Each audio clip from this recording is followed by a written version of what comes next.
Coming up on the UK Student Sports Show, the number 6 Kentucky Wildcats take on the Florida Gators at home on senior night this Saturday. And Scott County girls basketball team are heading to the Sweet 16 tournament next week.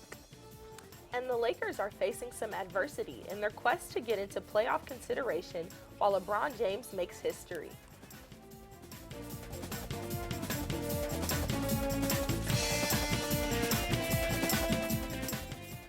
Hi, I'm Fawn Evans. And I'm Taylor Savage. Coming off John Calipari's 300th win after defeating Ole Miss in Oxford, UK faces Florida for their last regular season home game this Saturday. The game will mark the final home game for seniors Johnny David and Reed Travis, who is still questionable to return. The Gators are looking to come back from a one-point overtime 79-78 loss to LSU last night. The number 6 Cats lead the series against the Gators 101-40 after winning in Gainesville in February. Kentucky forward P.J. Washington is not new to being nominated for awards. Already a candidate for National Player of the Year award and a leading contender for the Southeastern Conference Player of the Year award. But now he is among the finalists for the Karl Malone Award, which honors the nation's top power forward. But he does not stop there. Washington is shooting 52.5% from the floor and 43.5% from the field. He has also been named a semi-finalist for the 2019 Naismith Trophy, which is awarded to the National Player of the Year. The sophomore is looking to become just the second Wildcat in Kentucky's history to win the award. Anthony Davis captured the award in 2012. 4 finalists will be announced March 19th, and then fans will have the opportunity to vote for their favorite player leading up to the final announcement. The most exciting month of the year is underway. March means madness, and the question on every fan's mind is where Kentucky will land. According to ESPN bracketologist Joe Lunardi's latest projections, Kentucky is going to be a number 1 seed in the Midwest region that will see their games come through Columbus and Kansas City. The Cats' strong schedule has kept them at the top seed level, even after their recent loss to Tennessee. The Cats' 1 seed still could be up for grabs, with the SEC tournament still having to be played. Wildcat women's basketball duo Macy Morris and Ryan Howard have both been named to the SEC second team. Howard also received AP's Southern Eastern Conference Newcomer of the Year. She's only the second Wildcat ever to receive that award, with only Bria Goss winning it before her. The Wildcat basketball team started a new chapter in their team history last Tuesday. As they played their first game in Kentucky Proud Park, reporter Brett Alper has more on their inaugural game. The Kentucky Wildcats baseball team held their first ever game at the new state-of-the-art Kentucky Proud Park Tuesday. The new park includes 2,500 fixed seats, a new 360-degree concourse, as well as interactive features such as customizing your own jersey. The Wildcats hosted the Eastern Kentucky Colonials, and what a game it was. The Wildcats put up a 7-1 lead until the 9th inning, with junior T.J. Collette hitting the first ever home run at the new park. Collette spoke on what it felt like to hit the first ever home run at Kentucky Proud Park. It feels amazing. I was messing around with Jaron Shelby. I was actually hoping that Shelby would get the first bomb, but he called me selfish, and I guess I got it first. But no, it's an honor, something that I'll remember the rest of my life. The Cats ended the game winning with a final score of 7-3. Head coach Nick Mangione talked about how this new park already feels like home. For us to be in here since the fall, it does feel like home. Had we just got in this spring, like that happens at most ballparks. People move in January, but we've been in here since the fall, so it does feel like home. But man, it was so good to get a win. I'm relieved about that for sure. The Cats lost their first home game yesterday against Boston College 12-3. They will look to bounce back as they start their series against Middle Tennessee State tomorrow. For UK Student Sports Show, I'm Brett Alper. The Wildcats will start their 3-game home series against Middle Tennessee tomorrow at 4 p.m. Kentucky quarterback Terry Wilson is officially receiving the Howard Schnellenberger Award. Wilson was the MVP of the annual Governor's Cup game between Kentucky and Louisville. Wilson led UK to a 56-10 win with 340 yards total offense and 4 touchdowns. The sophomore also completed 17 of 23 passes and a career-high 3 touchdown passes. The award will be given tonight as part of the Paul Hornung Award dinner at the Galt House Hotel in Louisville. There were 7 former Wildcats that took part in the NFL Combine this past weekend. With the big names of Wildcats such as Benny Snell and Josh Allen performing in front of everyone, former Wildcat safety Darius West put up very strong numbers by running a sub 4.440 dash and having 19 reps on the bench press. While the former Cats put in work at the annual combine, it was another SEC school that stole the show. Ole Miss wide receiver DK Metcalf measured at 6'3", 228 pounds with just 1.6% body fat on arrival. He then jumped over 40 inches, ran a 40-yard dash faster than Falcon star Julio Jones, and had a broad jump over 11 feet. His teammate Cedric Woods had the fastest 40-yard dash time at the combine at 4.29. The last time Scott County girls basketball won the KSHAA championship was in 1995. Find out when their next game is coming up after the break. Okay, Dad. 1, 2, 3.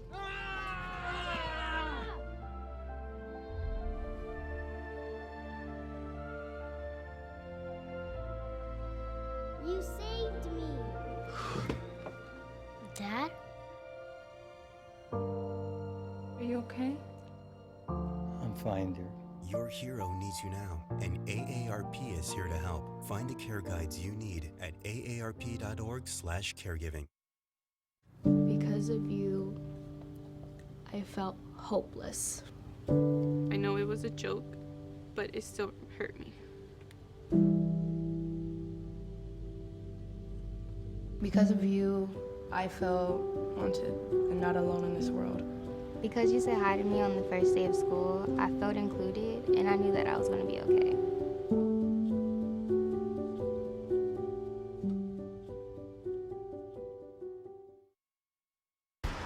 Look at you. You're at the top of your game. You're unstoppable. Nothing can throw you off track. Wait, is that your car? Uh-oh. Yeah, I saw that coming.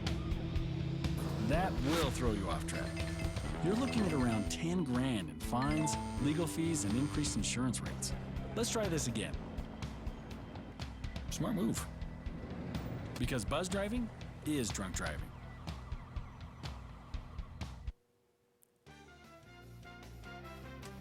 Scott County girls are heading to the Sweet 16 tournament. This is after they beat Henry Clay in the 11th region tournament.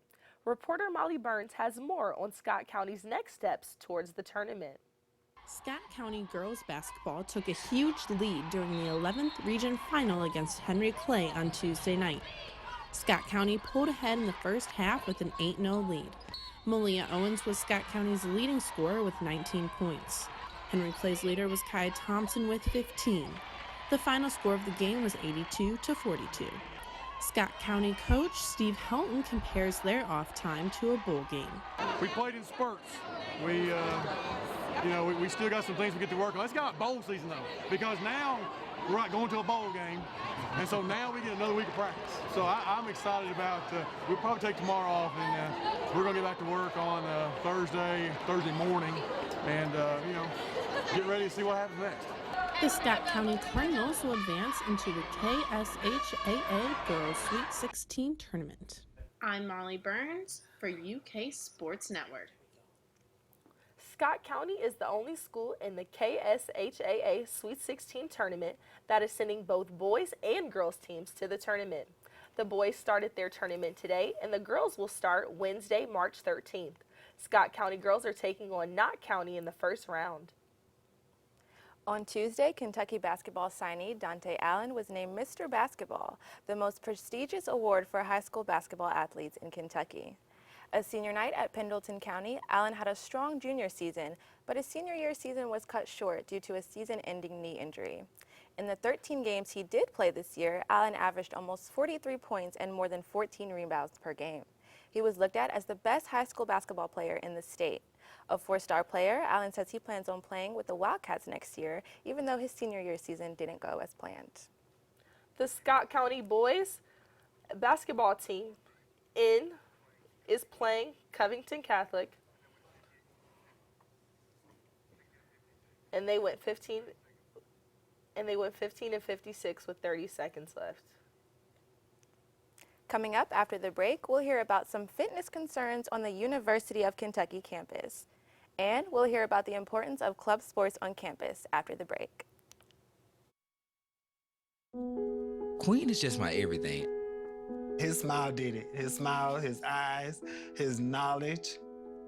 My landlord, he decided that he wanted me to move based on the fact that I was transgender.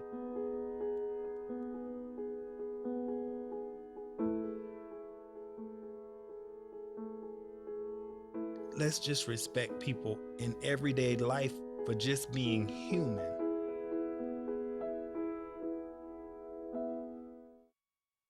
Hey Bobo, do trees tell each other stories?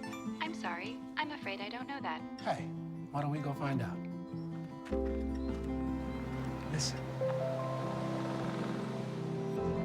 Do clouds take naps? I couldn't tell you. Dad, do stars visit their friends? Look!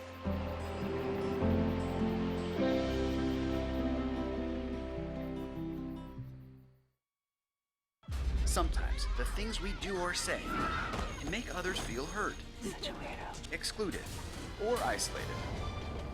Everything you say and do creates an impact. How am I supposed to save the whole world? You can't think about saving the world. You have to think about saving one person. Because of you, someone's entire life can change. You don't have to be a superhero to have a positive impact. Friends? Friends.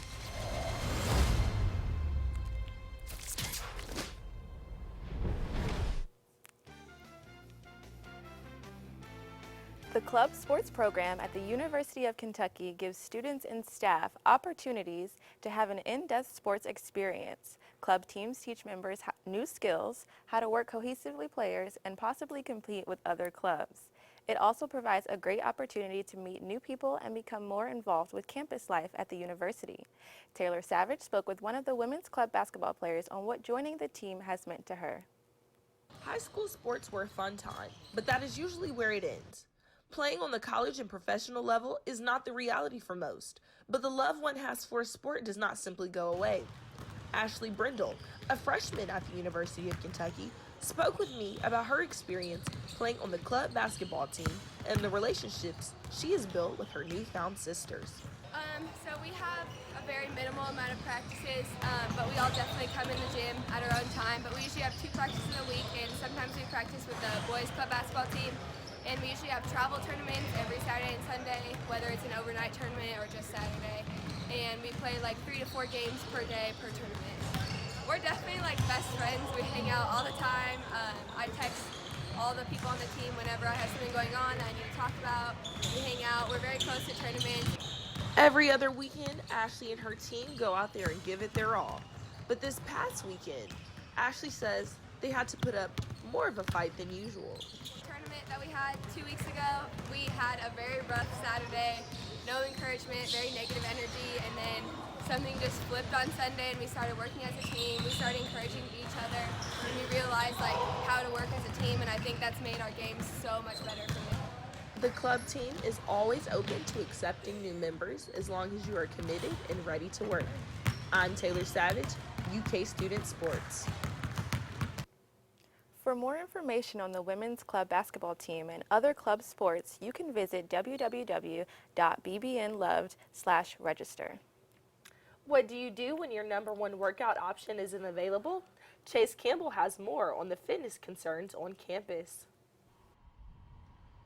The Johnson Center, UK's most popular workout location for students and employees, is going to be open only 4 hours over the next 2 weekends because of spring break. Now, it's not unusual for spring break to cut into those hours or any other break because less people are on campus and in the area to utilize the facility. One student says she feels though that this spring break is different. It's much colder now than in the past, and she's used to just going outside in the early evening to get a workout in, get a run in, but she feels like she can't because it's so cold. Now, a warm front is expected to come in, but it won't be until the middle of next week. When I asked her what her plans were to work out over this weekend, she shrugged and said, "I think I might just stay inside." People in Lexington are hoping that that weather comes a little sooner than expected. I'm Chase Campbell, UK Student Sports Network. The high temperature isn't expected to be over 60 until Wednesday. UK students may have to brave the cold to keep up with their schedules. Coming up after the break, the Los Angeles Lakers' luck might be running out, and Bryce Harper is being signed to the Phillies. We'll hear more after the break.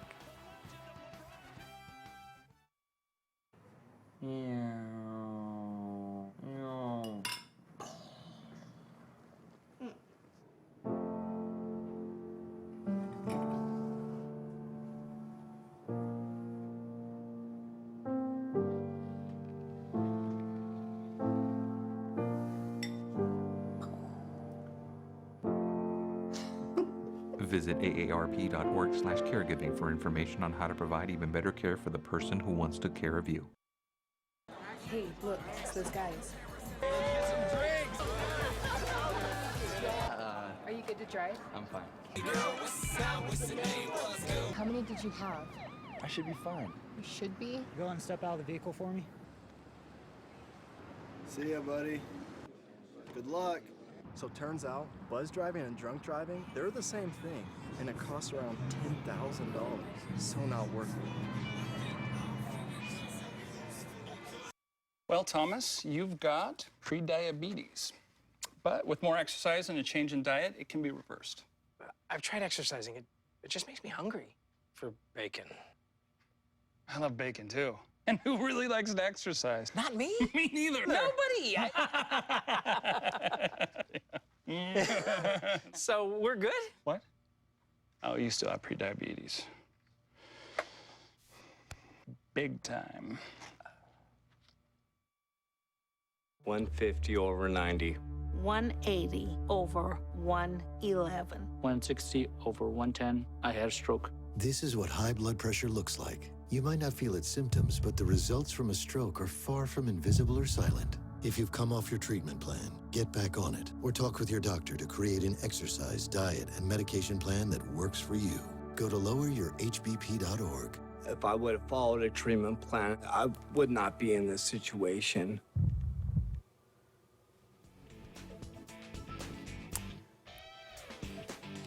The Los Angeles Lakers' opportunity to play in the playoffs is running out. The Lakers are in their final stretch with 17 games remaining. This season has taken a toll on the Lakers due to several different injuries. Key player LeBron James was out for several games due to a groin injury. If the Lakers want to be a potential playoff contender, they must win out along with several other teams in the West losing. One good thing that did happen to LeBron last night in the game against the Denver Nuggets is that LeBron passed Michael Jordan to reach number 4 on the NBA all-time scoring leaders list. Earlier this season, just in the 6th game, LeBron passed Dirk Nowitzki. If LeBron stays healthy, he can reach number 1 on the list by passing Kobe Bryant, Karl Malone, and Kareem Abdul-Jabbar, the number 1 all-time scorer. Last week, the Philadelphia Phillies landed right fielder Bryce Harper. He signed a record 13-year, $330 million contract. Since signing with the Phillies, Bryce Harper's name has already been all over the news. It isn't because of his $330 million contract. Harper publicly made an effort at recruiting Los Angeles outfielder Mike Trout as his introductory news conference. In Harper's comments, he told reporters, quote, "If you don't think I'm going to call Mike Trout in 2020 to have him come to Philly, you're crazy." Since Harper's comments, the Angels are not happy and has complained to the Major League Baseball about Harper tampering with recruitment. Trout is expected to be a free agent in 2020. All right, so we do have a little bit of breaking news. Scott County ended up beating Covington Catholic 64 to 61, and Scott County ended up coming up 15 points to win. So that's a little bit of breaking news, high school basketball. That is really good. They're moving on up in the tournament. Yes, that's going to be interesting to watch. And also UK, we play Florida this weekend on Saturday. It's senior night. This is super exciting for Johnny David and Reed Travis. Hopefully he gets to play. Yes, and he also, yeah, so that's going to be an interesting game. I'm excited to watch that. So thank you guys for watching. I'm Fawn Evans. I'm Taylor Savage. Goodbye.